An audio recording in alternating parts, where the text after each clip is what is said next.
My Lord, decades of advocacy experience and practice force you to be roundabout about it. my Lord, चले आगे जरा जल्दी करें. a council is always thinking of the next stage. We have to finish. Makhdoom Saab, this controversy has stemmed from an order of the Election Commission of 2nd February 2024. And that is based on a gross misinterpretation of this court's judgment. Should we not look into it and ignore it? If it is not before you, your lordship should not. It is before us. It has been placed before us. चले खैर this is argumentative अब हो गया ना. चले आपने कह दिया, जवाब दे दिया, आगे बढ़ें.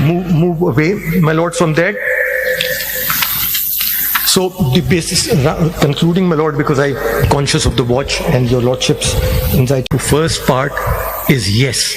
And I submit with the utmost humility at my command that the answer is yes, because your lordships will not force a political party in a particular situation to definitely submit a list to assign. Oh, I'm sorry, my lord, the mic is, the red lights are on over here, but I don't know whether the voice is carrying through or not. You are away from the mic. So may I submit? It becomes very difficult, my lord, to read from the paper and be close to the mic. But I'm getting used to it. My lord, the submission is that insofar as the first part is concerned, a political party may, as my lord the Chief Justice observed, choose not to seek election to any one of the reserved seats, whether for women or for minorities. Or for both. Or for both. And if that were to happen, will you... उनका असूली मौक़िफ़ है कि हम आइन में तब्दीली करेंगे, हम इस पे बिलीव नहीं करते. जी बिल्कुल. ये भी हो सकता है उनका मैनिफेस्टो में. If that is their view, that they do not want to contest the elections, now what happens? By failing to file nomination papers, will that seat go vacant? My lord, what happens in the case of a general seat, to draw an analogy, when a nomination paper is not filed by any other contesting candidates, the one who has filed the paper gets the seat, even though no voting takes place on it. The submission over here is that if they have not filed the list, in a way that's an indication that they have not put up a candidate for this list. Now, the submission is the vehicle for allocation of seats in terms of Article 51 of the Constitution is the total number of general seats secured by each political party. It is only the political party which is the vehicle to get a general seat. Now, what is the political party? Each political party does not include the party which does not opt to file list. Obviously political not. Party फिर कौन है? Who is a political parties are the parties which have filed a political party's lists of candidates. So you're saying that Article 51D is the governing provision of this, or the governing words here are the lists. If you file a political party's list, then you are a political party. But if you don't file the list, you're not a political party. That is not at all my submission, with great respect. What does it mean? No. The submission is that a political party, with great respect, choose not to file a list. And if it does, it decides to field candidates, you may contest, you are my members, but you may contest as independents, whatever. No list is filed. The proportion over here is not the proportion on the basis of the whoever gets elected. The proportion is how many seats a party has got. To take my Lord Mr. Justice Mansoor Ali Shah's example, which he gave, if all independents get elected and only 2 candidates are elected from a political party or 1 candidate from political party, it's a hard answer. But the proportion is that it is 60 seats on the text of the Constitution. Unless you rewrite the Constitution and unless you rewrite the law in order to give what is called the so-called progressive or creative interpretation, your lordships will have to hold that Section 104 of the Election Act and a number of its provisions are meaningless. Section 60 and its provisions are meaningless. A party which has not submitted a list for the reserved seats can post elections come and say, I didn't do it, but now I want these seats. and now therefore have another election schedule issued for me, allow me to submit a list of persons for the reserved seats and allocate these seats to me on the basis of the general seats, or allow me to get elected. The result is what? The result is it becomes even more undemocratic. Your lordships are struggling with the concept, and I, my lord, am too, that the will of the people gets ignored. But over here, if you accept this remark that they should be given these seats because now there should be a new formula for them, this list has never gone to the people. This political party is saying, today I will decide which are the 60 women or 50 women or whatever is the share who will get into the National Assembly. This list has not been scrutinized. It can be scrutinized now. This list was not, no priority was assigned on this list. That can be assigned now, but that priority would be meaningless because they would know exactly the number of seats they are getting. At best, that would mean that they don't get the seat. How does it mean that the other parties get the seat? Because only the proportion has to be from the political parties which have given the lists. You simply cannot allow a political party to derail the process. What happens to the latter part, on the basis of total number of general seats secured or won by the party? Yes, so let's say to take my lord Mr. Mansoor Ali Shah's example. That's not the right example to give because it's working on a very extreme level and we want to keep the I example wouldn't dare to say that, but I will follow your ladyship's example.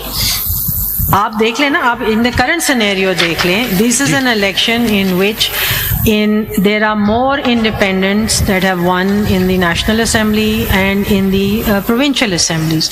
Now in this scenario where there are more independents that have won seats compared to the political parties, you're saying that because these independents are not going to can't join a political party, or the party they've joined is not a political party, so everything now pivots on the basis of the remaining accepted political parties and the reserved seats will be distributed amongst them. Your ladyship, these independents... I am having problems with the proportionality here. May I submit? Yes, there is no problem with the proportionality, and I will submit why. These independents, as your ladyship heard yesterday, had 13 choices before them. There were 13 political parties which had a general seat and which had given lists of reserved seats for women. They chose not to join them, and there's a very simple reason why they chose not to join them. The reason is that if they had joined any one of those 13 parties, they would have been tied to the list which that political party had given. They could not have revised that list. That list had been put to the people. That list they would have been tied to. They could have gone further than that only when that list was exhausted. That list was not exhausted. So they chose an expression which I wouldn't like to use, but which has been bandied about over here.